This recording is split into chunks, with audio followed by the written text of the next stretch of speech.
Yo, do y'all remember all the games we used to play as kids? Let's talk about it.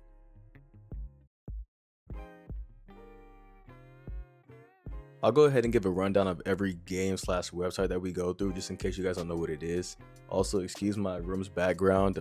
I'm just getting back from Japan, so I'm not situated right now at all. But anyways, let's get this started with Pop Tropica. Man, when I tell you I loved this game, I remember going to school and getting my friends gamer tags so that we can go home and complete as many quests as possible. Now for the uncultured swines, Pop Tropica was a game that came out in 2007. I'm not sure where I first heard about it, maybe Disney Channel or something like that, but it's an adventure game that was mainly targeted for the age group of like 6 years old to 15 years old. Now hear me out. Back then, that was normal to be playing kid games at 15. I digress. Anyways, the main objective of the game was to complete quests, and they were on these places called islands. And to solve or beat the quest, it required problem solving, which is why it was usually fun to play with your friends because then you could bounce the ideas off of each other and have hella collectibles and things of that nature. You would hop on, create your own character, then immediately start roaming around trying to collect items and beat as many quests as you could. Because then when you talk to your friends at school and you're that guy or that girl, you're that kid because you have all the items and quests that your friends have and they've never even seen it before because obviously it's a new game at the time. Bro, I remember there was just one quest that I could not beat to save my life, bro, and it was so whack. Like, I remember like my friend, like me, my boy Gio, who you guys will see soon, like we were stuck on that, bro, and like nothing made sense, bro. It was something like skullduggery or something like that, bro. Bro, that island was a nightmare, bro. There was always something to do, I swear. Bro, why do you keep scratching my bed, bro? I mean, like from the moment you step off the blimp, you're already greeted with the grimiest looking island ever. Now your job is to walk over the bridge, then go under the bridge, then get the doubloon, use the doubloon to buy the bag of grain, give the grain to the man with the chickens, get a chicken, give the chicken to the farmer to get a blue candle, go to the house on the hill and use the blue candle in front of Governor Roland, and so much more busy work. Now, unfortunately, the Pop Tropico website was shut down. I'm not sure when, but I think they ended up moving it to Cool Math Games, which we will actually be talking about next. CoolMathGames.com. Dear old friend, I used to get in trouble so many times going on this website, and that's because none of the stuff on here was actually even about learning. I mean, I guess you can say it has a way of teaching you math, but you wouldn't go on that website and become a little Einstein. In all honesty, Cool Math Games was just a website you had in a separate browser hidden from your teacher, and the reason why it was hidden is because it was obviously not a learning website, bro. But with all that being said, my two favorite games on there were the Run game and Block Swords. I'm telling you, if you can get past a certain point on those two games, you were locked in for real. Because the problem with trying to beat these games was that you always had the teacher circling around you, which means you had to lock into the game while also being focused on your surroundings to not get caught. We'll end CMG here though, because honestly, I could go on talking about this website forever because I've had many memories due to it being out for years and I think still being up as well. That would be a whole separate video. Next, we have Club Penguin. Bro, I'll be the first to tell you this was a personal favorite for many of us. Like the dopamine and serotonin high you would get as a kid from this game was like no other. Club Penguin was a game that used to feature on Disney Channel a lot when I was a kid. At least that's where I always saw it. I mean, you would be watching a show and then as soon as it hits the commercials, you'll see Club Penguin ads. So yeah, for sure. Club Penguin wasn't just a game though, it was a whole childhood experience. Launched in 2005, this online world let kids waddle around as customizable penguins, adopt puffles, play mini games, and hang out in igloos and stuff like that with friends.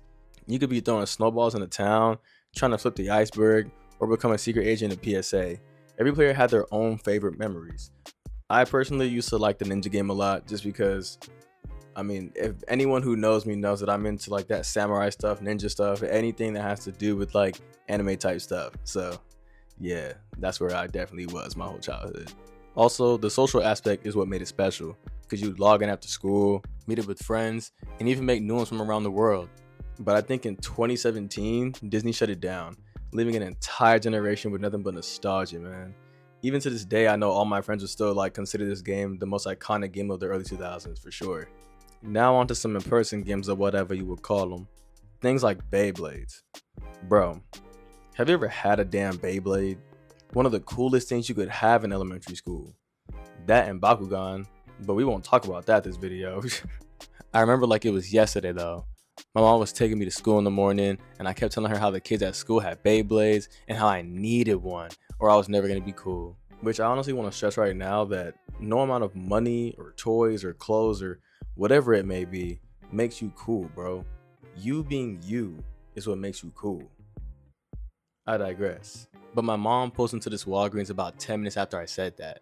She goes in this Walgreens and then she comes out with a Beyblade. I remember being the happiest kid on earth, bro. I still remember the name too. I think it was like a blue Pegasus or something like that. I'll insert the picture. I got to school and immediately unboxed it and showed my friends. At my school, it was a keep up type of school, unfortunately. Even though we weren't rich, like I was still fortunate enough to be able to go to good schools in expensive areas, and that was one. But that's a story for a whole nother time. My point is, if you didn't have a Beyblade, you were cooked. Handball is the next topic. Not to brag or anything, but I was king of the court back in my day. Stepping on there and knowing that you're gonna spank everyone today was a great feeling at 8 in the morning, bro. Most people should know what handball is, but in case you don't, here's a video showing what it is. The rules are simple. The do's and don'ts are simple. The do's: ball has to hit the floor before hitting the wall. The don'ts: ball cannot bounce twice before hitting the wall. Ball cannot go outside of the white lines. Ball cannot hit the wall before touching the ground. You cannot hit the ball 2 times in a row, also known as double taps. See, the rules are simple. Now, there's an infinite amount of ways you can go about winning this game. You can either be against somebody who's just buns, or you can go and adopt some real skills like to the game. I was the latter. I had to get skills because I wanted to be the best, because when you're young and stupid, who doesn't want to be the best at everything? What do you want? Come here. You keep making noise and I'm recording a video. What are you doing? I know you can talk. I know you can talk. Go ahead and go somewhere. Anyways, I learned how to do slices, minis, fakies, pretty much anything you could think of. I learned how to do it. There were me and 2 other kids who were the best at the game. I remember we used to have games that used to go into the end of recess, bro. And honestly, it was just in spite of people who were trash at the game. Like, no, you don't get to play, bro, because you're trash and you can't win anyway. So what are we talking about? I have one mini story from handball though that I remember like vividly. So there was a kid who we will call Jason. He was one of our friends and he would occasionally play with us. One day, him and I were playing handball and he was losing, of course. So he kicked the ball off of the court and it flew hella far, bro. Then we both started chasing and he ended up tripping and he fell and skid across the pavement like a set of tires, bro. He ended up going to the nurse's office and I ended up feeling so sad because I felt guilty because he told me to take it easy on him and I didn't, and now here we are. Now I think we should talk about Nintendo DS. Hell yeah. If you didn't have one of these, you might as well consider yourself a L7 weenie, bro. To summarize what it was like having a Nintendo back in elementary school, it's like this. You probably brought your Nintendo everywhere you went. Family gatherings, road trips, or even school if you didn't get caught or you had a cool enough teacher who just didn't care. The things you would do on there would consist of PictoChat, which was the OG group chat basically. You and your friends could send messages on there while during recess, hangouts, or sleepovers. You could draw on there and everything. If you had a DSi, you could take these grainy pics that were low-key pretty aesthetic if you look back on them now. For the games though, since the DS had basically just came out, you had games like Pokemon, Black and White Edition, which had just came out. You could battle and trade with friends on there with local wireless play, which was pretty peak at the time. You had Mario Kart DS, which was also pretty dope because it had the downloaded play feature where one game card could let multiple friends join. Super Mario Bros was also a definite banger, but that was more like a better solo game in my opinion. There's other solo games that were pretty cool like Animal Crossing, Lego games, Cooking with Mama, Nintendogs, Professor Layton, which those last 2 I never even played because like if I look at a game cover and it doesn't look fire, I don't even want to play your game, bro. I just think it's gonna be trash. And I mean, that's a childish way of looking at things, but like, sue me. Lastly, with Nintendo, I feel like we should talk about the shared experience that we all had having one, which was universal, no lie. We always had a stylus and probably just lost it and had to use our fingers or some random thing that would suffice. The sound the DS would make whenever you would close it, bro, I know y'all love that sound.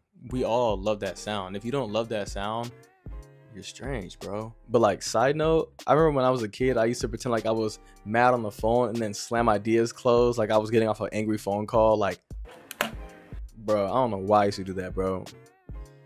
I don't know why I did that. If you had a flash card, you were def's a genie, bro, and you were loading up hella games on one card. I was definitely one of those people. The battery life low-key lasted forever, but whenever it would get low, I know we all had the shared experience of camping next to an outlet playing games until it charged. Overall, the Nintendo experience in elementary school was unmatched. You were either a part of it or you weren't. People would steal carts, cases, trade games, do holds, all of that, bro. It was honestly an era. I feel like this is a good place to end the video because I could honestly go on forever about the nostalgic memories and games we had as kids.